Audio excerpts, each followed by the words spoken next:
नमस्कार दोस्तों, स्वागत है आप सभी लोगों का हमारे चैनल ट्रेडिंग विद अतुल में। आज हम बात करने वाले हैं यस बैंक लिमिटेड के बारे में। आपने देखा होगा कि आज का मार्केट सुबह के समय ठीक नहीं था, बट क्लोजिंग दी है काफ़ी ग्रीनरी के साथ में। और अपना स्टॉक भी करीबन 20.2 रुपए के आसपास पहुंच गया था। और उसके बाद करीबन 1 से 1.5% तक की तेजी के साथ ही क्लोजिंग दिया हुआ है।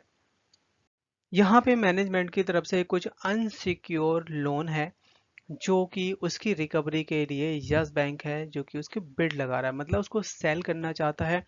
और उसके लिए कौन कौन लोगों ने यहाँ पे बिड लगाई है, कितना अमाउंट आएगा और कब तक इसकी रिकवरी हो सकती है, तो यहाँ पे मैनेजमेंट है जो कि पूरी तरीके से प्लानिंग कर चुका है। इसके अलावा बैंकिंग स्टॉक है जो कि लॉन्ग टर्म में कैसा बिहेव कर सकता है, वो गाइस आज हम समझने वाले हैं। तो चलिए गाइस शुरू करते हैं अपना वीडियो। साथ ही अगर आप लोगों को हमारे वीडियो के माध्यम से थोड़ी सी भी हेल्प हो रही हो तो प्लीज़ आप हमारे चैनल को सब्सक्राइब जरूर करें। आज का मार्केट भी काफ़ी अच्छी तेजी के साथ क्लोज हुआ है। आप देख सकते हैं 127 पॉइंट तक की तेजी बनती हुई देखी गई निफ्टी 50 में।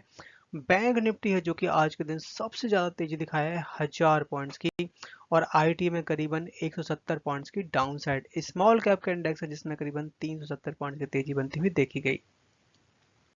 बात करें यहाँ पे अगर हम वॉल्यूम एनालिसिस के बारे में, तो आज आप देख सकते हैं कि 10 करोड़ का वॉल्यूम बना हुआ था। कल के दिन 26 करोड़ का था। कल के दिन तो करीबन 8 से 9% तक की तेजी बनी थी और आज के दिन 1.5% तक की। इस समय बड़ी रिकमेंडेशन निकल के आ रही है, खासकर रियल एस्टेट और बैंकिंग के लिए, जिस तरीके से मार्केट में करेक्शन हुआ है। बताया जा रहा है कि जिस तरीके से यूएस फेड है रेट ऑफ इंटरेस्ट बढ़ा सकता है, इंडिया में रेट ऑफ इंटरेस्ट कट नहीं हुआ है। उसकी वजह से कुछ कुछ यहाँ पे बैंकिंग है जो कि ज़्यादा चला नहीं था, करेक्शन भी हो चुका है। लॉन्ग टर्म के लिए यहाँ पे आप यहाँ पे अपना बेट लगा सकते हैं, धीरे धीरे करके बाय कर सकते हैं जो भी आपको बैंकिंग स्टॉक या फिर आपको रियल एस्टेट में जो भी आपको पसंद हो। यस बैंक की तरफ से यहाँ पे करीबन 635 crore non performance unsecured loan को सेल करने की बात कही गई है। 635 करोड़ का जो अनसिक्योर्ड लोन है इसके लिए 4 नवंबर को बोली बुलाई गई है और इसमें बहुत सारे लोग पार्टिसिपेट कर सकते हैं। बताया जा रहा है कि यहाँ पे करीबन 4% तक की रिकवरी हो सकती है। 23 करोड़ के आसपास की बोली लगाई जा सकती है, जिसमें 307 करोड़ पर्सनल लोन है और 327 करोड़ क्रेडिट कार्ड लोन है जो कि ये इसके लिए यस बैंक इसको बेचने के विचार में है।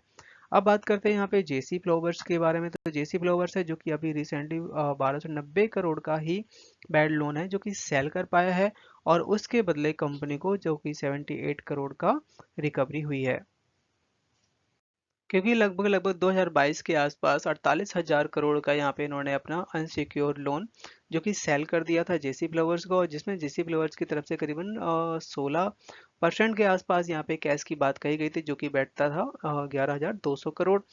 तो एक तरीके से देखा जाए तो ये रिकवरी काफ़ी कम हो रही है और बैंक के लिए निगेटिव तो है ही।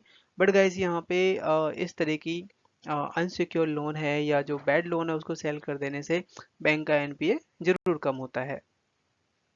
इसके साथ साथ इसी महीने में जेसी फ्लावर्स की तरफ से लगभग 1351 करोड़ का जो आउटस्टैंडिंग है स्विस चैलेंजेस एक्शन, वहाँ उसकी वजह से यहाँ पे अभी तक रिकवर नहीं कर पाया है। और ये जो अमाउंट है आपका सुभाष चंद्रा के का जो केस चल रहा था उसके साथ लिंक करता है, क्योंकि आप जानते ही हैं कि स्विस बैंक वगैरह में जो भी अमाउंट पड़ा होता है तो आप उससे ज़्यादा डिस्टर्ब नहीं कर पाते। कुछ यहाँ पे मार्केट एक्सपर्ट की तरफ से बड़ा आउटलुक निकल के आया है, वो भी पॉजिटिव आउटलुक यहाँ पे मान के चल रहे हैं। बताया जा रहा है कि आने वाले टाइम में यहाँ पे सबसे बड़ा जो क्रूशियल सपोर्ट है वो है 16 और मोस्ट इम्पोर्टेंट सपोर्ट है 18। और उसके बाद से ऊपर तरफ के लिए अगर 21 के ऊपर निकलता है तो बड़ा ब्रेकआउट आ सकता है 24 से 26 रुपए का, वो भी बहुत जल्द। बात की जाए यहाँ पे बीएसई इंडिया के बारे में, तो आज आप देख सकते हैं कि 37% तक की डिलीवरी उठाई गई। आज के दिन शेयर ने हाई बनाया 20.85 का, लो बनाया 20.21 का, क्लोजिंग दी 20.73 पे, करीब 1% तक की तेजी बनती हुई देखी गई।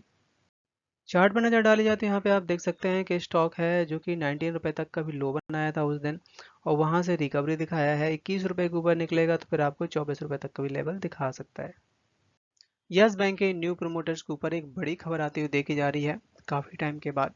आपने देखा होगा कि कुछ समय पहले आरबीआई की तरफ से मना कर दिया गया था, क्योंकि जो भी न्यू प्रोमोटर आना चाह रहे थे उनकी तरफ से ये था कि हम 26% से ज़्यादा मतलब 51% तक की यहाँ पे वोटिंग चाहिए था।